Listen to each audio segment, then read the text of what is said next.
Silencio. Good morning, BC. Here are your morning announcements. Are you interested in state and government? Do you have outstanding leadership character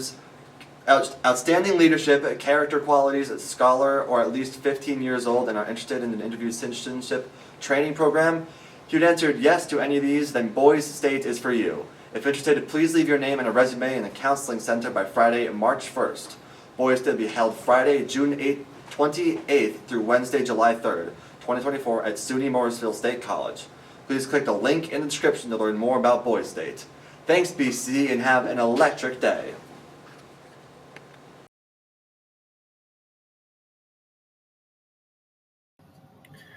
I shook up the world. These words were shouted by a brash, cocky 22-year-old who just claimed the world heavyweight boxing title. This is Mr. Guilfoyle. I'm delighted to feature one of my heroes, Muhammad Ali, aka the champ, the greatest. Ali, a boxer, activist, philanthropist, was born Cassius Clay in 1942 in Louisville, Kentucky. In 1960, a few weeks out of high school, he won the Olympic gold medal as a light heavyweight. The following year, he became close friends with Malcolm X, and his athletic endeavors were forever wedded with his work for racial equality and social justice. In 1964, Cassius Clay upset Sonny Liston to claim the heavyweight title, converted to Islam, and discarded what he called his slave name to become Muhammad Ali. He was fearless, funny, poetic, and an unrepentant self-promoter. I should be a postage stamp because that's the only way I'll ever get licked. I'm beautiful, I'm fast, I'm so mean I make medicine sick. When accused of boasting, he fired back, "It ain't bragging if you can back it up." And he loved to taunt opponents with lines like, "If you even dream of beating me, you better wake up and apologize." In 1967, he was stripped of his title, banned from boxing for refusing to be drafted into the Army during the Vietnam War. He argued that his religion was one of peace, declared himself a conscientious objector, and said, "My principles are more important than the money or the title." He was convicted of draft evasion, but appealed the verdict, and in 1971 he was vindicated when the Supreme Court overturned the conviction in a unanimous decision.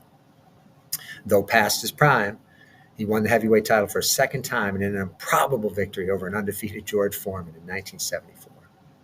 He remained committed to activism, and in 1978 campaigned against apartheid. He noted, "I know I got it made while the masses of black people are catching hell, but as long as they ain't free, I ain't free."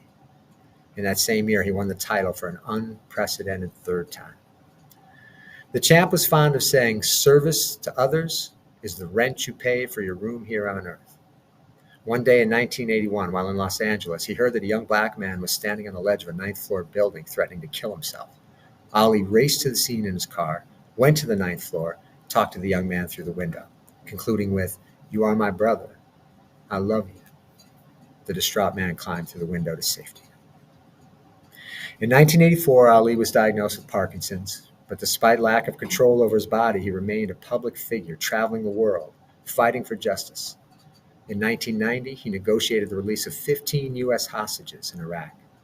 In 1993, he met Nelson Mandela. In 1996, visibly shaking, he lit the Olympic cauldron in Atlanta as 3.5 billion people watched worldwide in amazement, many, like me, through tears. A few days after the September 11th attacks, Ali went to Ground Zero to talk of peace and urged white Americans not to project their grief and outrage on the Muslim community. In 2005, he was awarded the Presidential Medal of Honor, the highest civilian honor in the United States. That same year, the Muhammad Ali Center opened in his hometown of Louisville, and although the champ died in 2016, through the center, his spirit continues to create change, pursue justice, and inspire greatness. He shook up the world.